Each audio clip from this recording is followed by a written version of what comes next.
can play along with the video, you must stack your deck. The top card for player A should be Lava Axe. Then Scathed Zombies, Goblin Hero, Moon Sprite, Swamp, Mountain, Forest, Willow Elf, Mountain, Coercion, Ogre Warrior and Monstrous Growth. Don't worry about the order after your first 12 cards.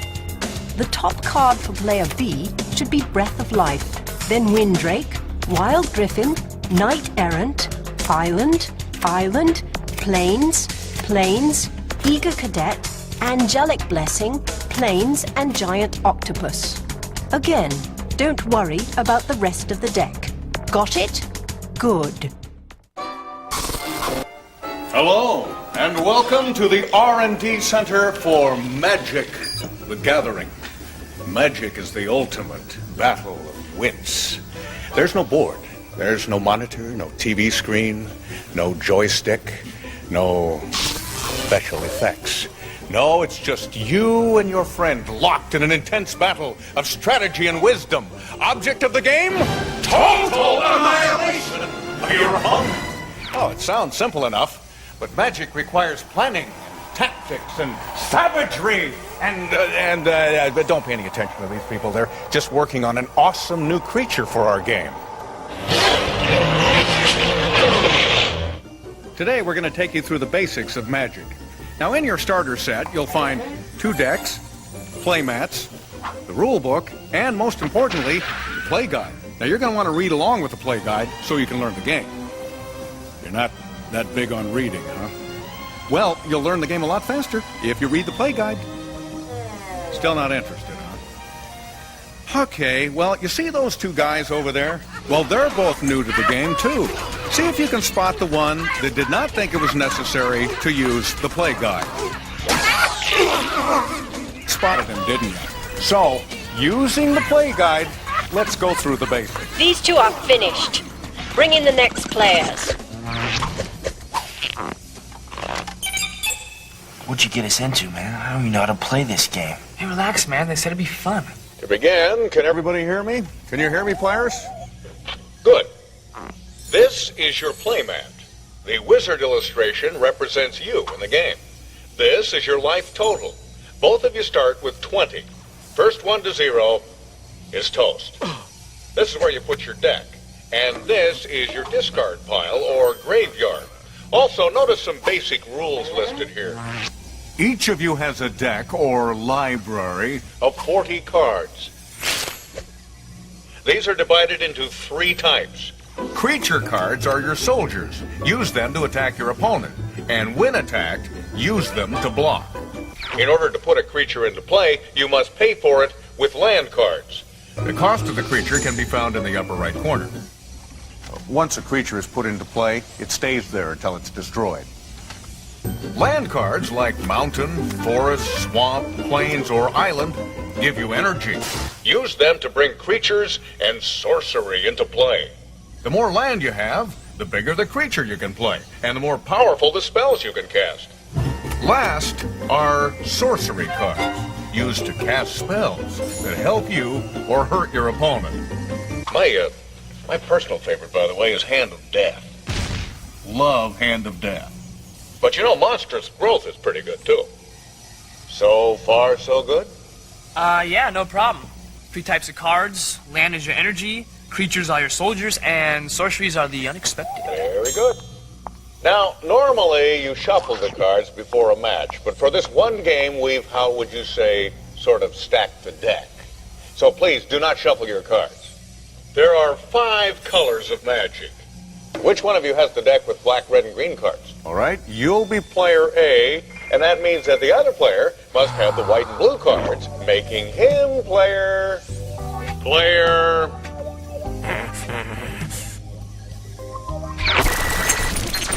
B. Excellent.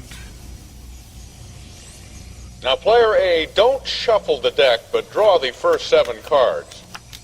Whoever of you has the black, red, and green card should do the same. And remember, don't shuffle the deck. Check the order. The first card should be Lava Axe, then Scathe Zombies, Goblin Hero, Moon Sprite, Swamp, Mountain, and Forest. That's the hand you'll start with. Can you give me that order again, please? Lava Axe, Scathe Zombies, Goblin Hero, Moon Sprite, Swamp, Mountain, and Forest. Now, Player B, you too draw your first 7 cards. And remember, don't shuffle the deck. The top card should be Breath of Life, then Windrake, Wild Griffin, Knight Errant, Island, another island, and a Plains. Do I need to repeat myself? No, I think I got it. Breath of Life, Windrake, Wild Griffin, Knight Errant, Island, and Plains. Very good. Player B. Okay, everybody ready? Let's get started now. Usually we flip a coin to see who goes first, but since this is a guided game, we're going to assume Player A has won the toss. What? Each of you has 7 cards. Did you and your opponent draw your 7 cards? We can't proceed until that's done.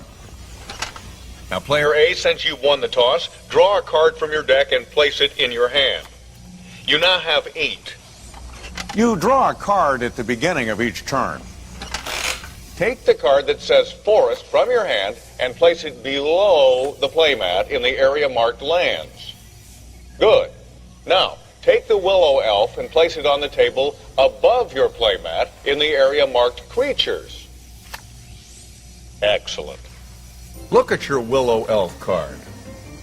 In the upper right corner, there's a symbol of a little tree. This represents how many lands you must tap to play the card. In Magic, you must tap into your lands to play creatures or use sorceries. In this case, Willow Elf required only 1 green or forest card. See how the symbols match? Other creatures or sorceries will require more than 1 land, but right now, we'll keep it simple. To tap a card, you don't really tap it. You turn it sideways. So, Player A, turn your forest card sideways. And who's ever Player A at home should do the same. Now, you can't attack with a creature on the same turn you play it. So, you're done, Player A. Say done. Done. Some players knock to show they're done. Me? I like to do a little laugh.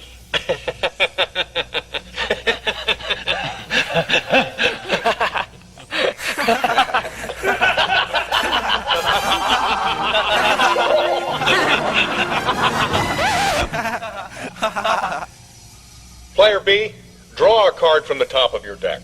Now place a Plains card below your playmat, just like Player A did with his forest card.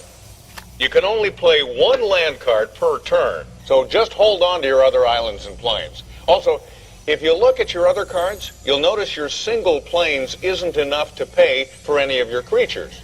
So you're done this turn. What? I just got started. Patience, Player B. Just say you're done. Done. Thank you. On this turn, Player A, you'll play a second creature, and your Willow Elf will attack Player B. All right, well, that's what I came here to do.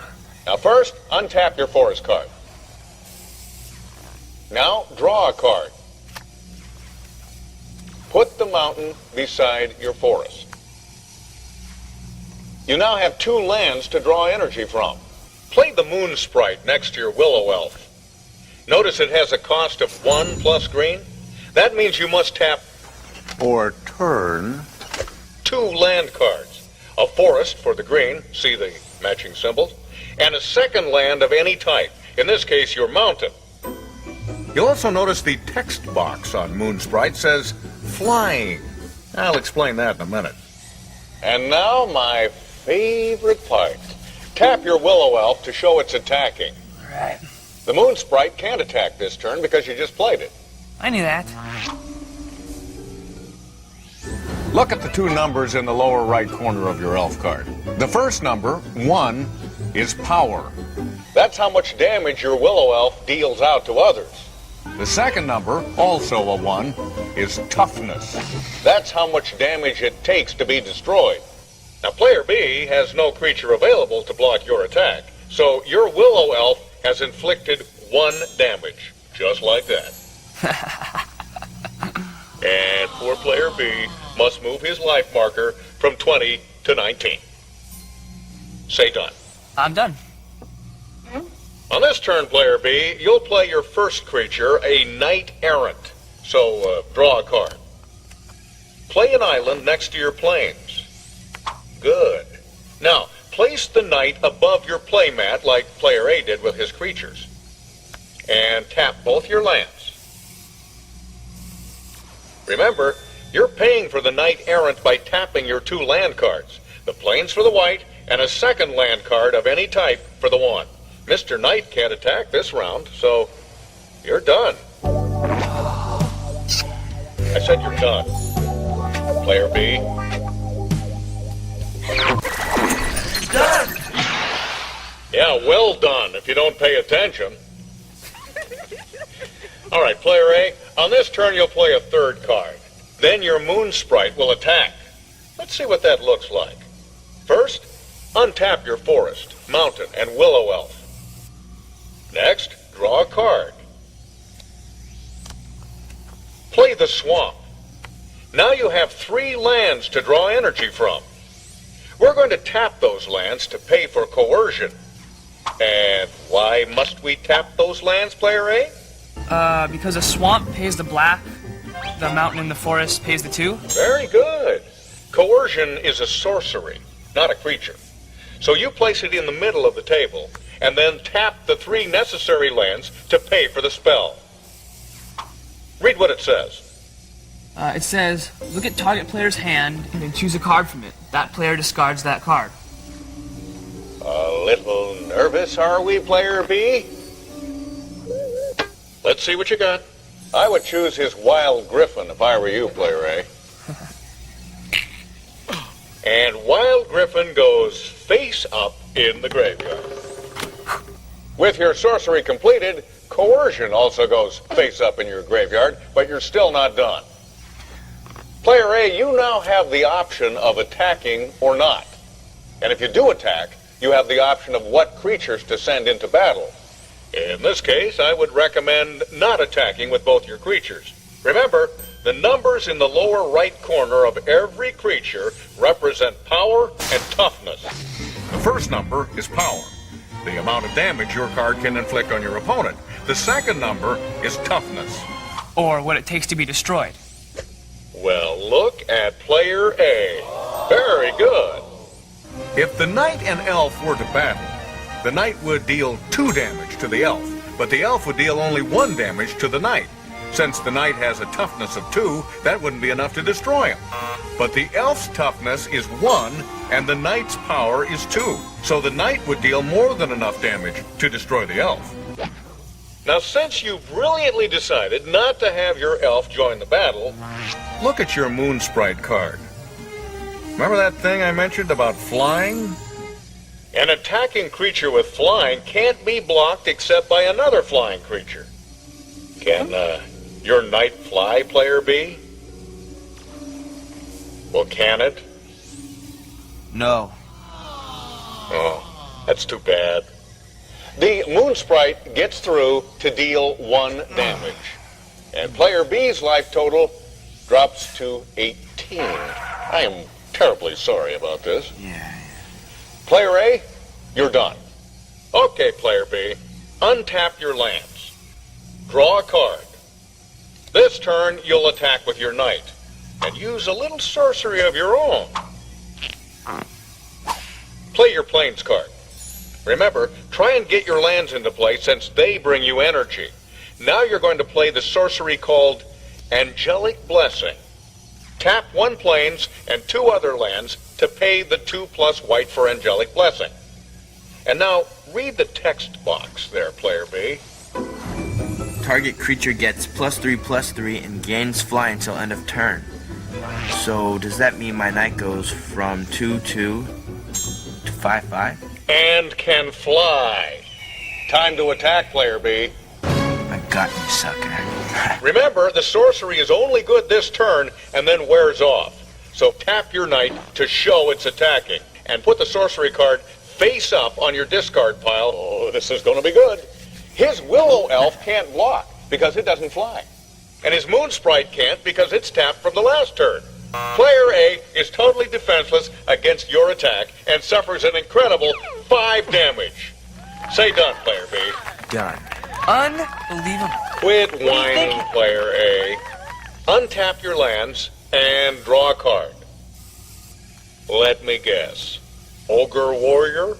Mm-hmm. How much does he cost? 3 plus red. So play your mountain, then play your Ogre Warrior, and tap a mountain and 3 other lands to pay Mr. Ogre Warrior's cost. Now what? Well, I can't attack with my Ogre Warrior because I just played him. But can my Willow Elf and Moon Sprite? Yes, but you have to tap them to show they're attacking. And get this, his knight won't be able to block because it's tapped from his turn. That's pretty good. Eh? So you do the math there, Player A. My Willow Elf deals 1 damage, dropping him to 17, and my Moon Sprite drops him 1 more to 16. I'm done. Yes!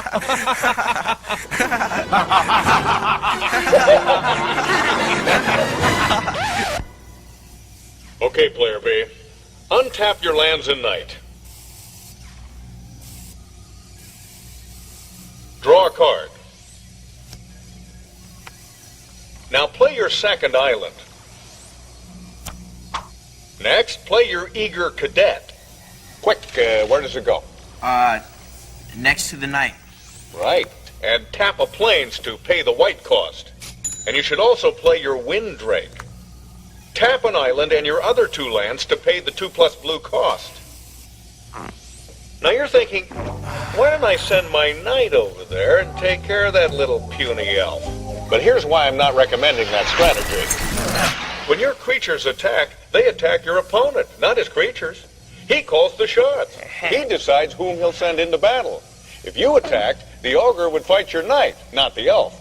And Mr. Knight would be destroyed. So why sacrifice your knight? Hold back and use him later. Hey, that's a good idea. I would like to thank all the little Hey, people that's a good who made idea. it possible for me to be... Say done, Player B. Done. And now, Player A, it's your turn. But this time you'll use some sorcery to make your moon sprite bigger and then launch an all-out attack. Untap your lands and creatures. Draw a card. You don't have any land cards to play. So what next, Player A? Come on, Player A. If you don't know, just say so. Oh, yeah. Well, where'd you get these? I play some monstrous growth and tap some land to make my Moon Sprite bigger.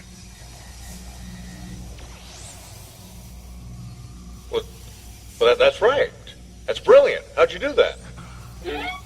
Tap a forest and 1 other land to pay the 1 plus green cost. And tell me, what does the card say? It says, the Night Stalker's little game of tease the squirrel. Not that. The darker words. The target creature gets +4/+4 until end of turn. If you make your ogre or willow elf bigger and attack, he'd just block with his cadet. Cadet would be destroyed, but your creature wouldn't get through to deal maximum damage. So you brilliantly realized that by making the moon sprite bigger, only the wind drake could block it. And you'd rather destroy his drake over the lowly cadet. So Moon Sprite's power and toughness is now 5/5 until the end of the turn. Time to attack. Tap all 3 creatures. Now, Player B, you have a few choices. Your drake could block the sprite, your knight could block the elf, and the cadet could block the ogre. Since the drake is 2/2 and the sprite is 5/5, the drake would be destroyed. And since the ogre is 3/3 and the cadet is 1/1, the cadet would be destroyed. But since the knight is 2/2 and his elf is 1/1, you would destroy the elf and you would take no damage. But his ogre would survive to hit you later. Well, why wouldn't he take any damage? My Sprite has a power of 5, but his Drake has a toughness of 2, so wouldn't he take 3 damage? The extra damage is simply wasted. It doesn't keep going. But that's not how we're going to block anyway. Try this route, Player B. The cadet blocks the elf, and it says on your playmat, blocking creatures can gang up on a single attacking creature. So the Drake and the Knight both block the Ogre, and nothing blocks the Sprite. What are you talking about? That's not fair. They can't gang up.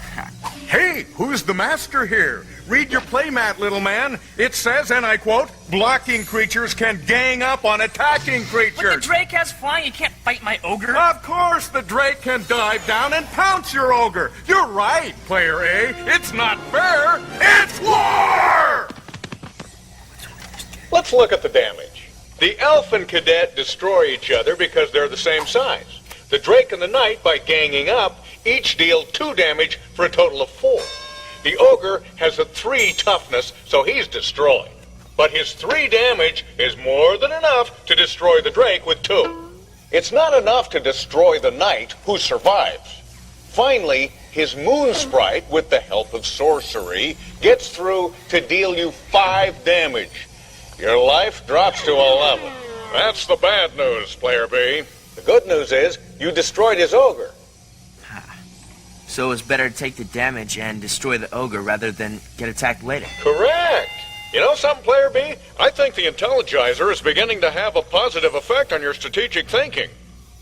You're done, Player A, and the Moon Sprite turns back into a 1/1 creature. Okay, Player B, time to hit back. You're mine now. Untap your lands. Draw a card. Now play a Plains.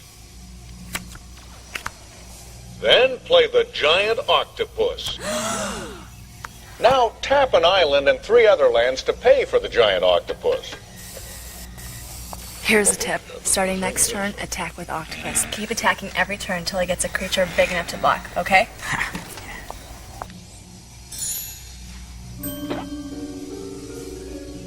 So what do you do for the rest of this turn, Player B? Player B. Player B!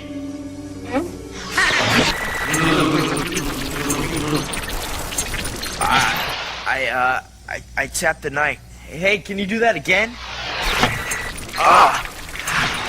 I tapped the Knight to show it's attacking. His Sprite can't block because it's tapped, so the Knight deals 2 damage and his life drops to 13. Perfect, Player B. Great. Say you're done. Done.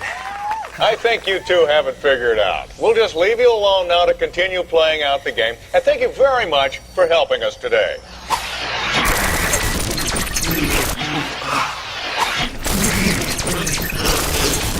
Hey, give me some of that too.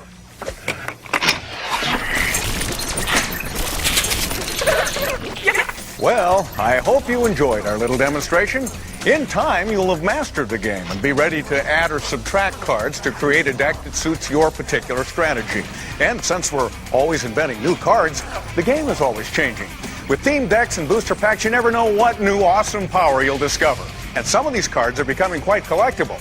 So open up your mind and your imagination with Magic the Gathering from Wizards of the Coast!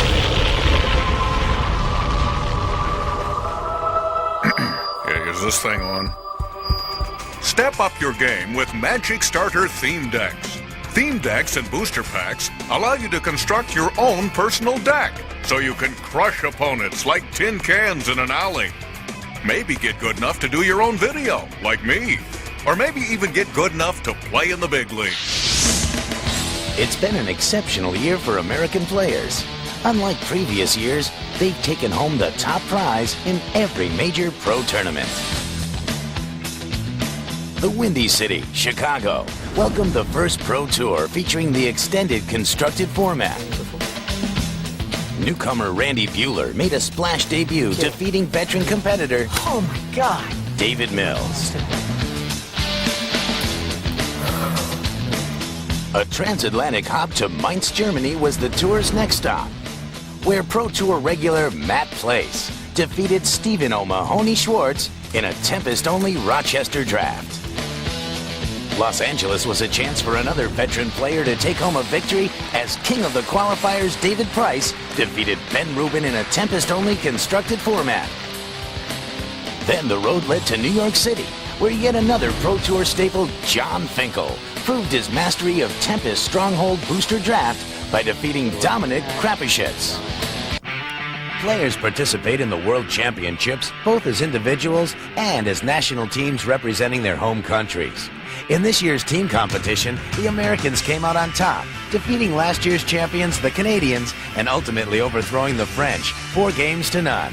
After 23 rounds of harrowing competition, it comes down to a single match between two California natives. Will the winner be Northern Californian Ben Rubin or his Southern counterpart Brian Selden? So it looks like out of nowhere, a relative unknown from California is going to be world champion. So the rest of this game is just going to be entertainment for the kids. I don't think anything great's definitely going to happen. watching the biggest creatures in the universe. It's just turned into the big game, folks. Spirit of the night. I still think everyone should put a Feral Shadow and a Urborg Panther and a whatever that other thing is into their deck so they can bust out Spirit of the Night in more than one way. This looks like the last turn of the game right here. Yeah, I don't think that this isn't the glory days for Mog Flunky. No, definitely not. Looks like Selden's just having fun, trying to get as much stuff into play before striking the final blow. And I don't think anyone's ever actually had this big of stuff in play in a major tournament, so he's doing a good job. And definitely it's going to recur one more time here. And he'll probably get, oh, who knows? Anything does the job. Doesn't Necrotal. really matter. Down goes the Orc, and here they come. Crunch! And Selden wins the game. That was an incredible comeback in Game 4 for Brian Selden. And in doing so, he becomes the first American world champion since 1994.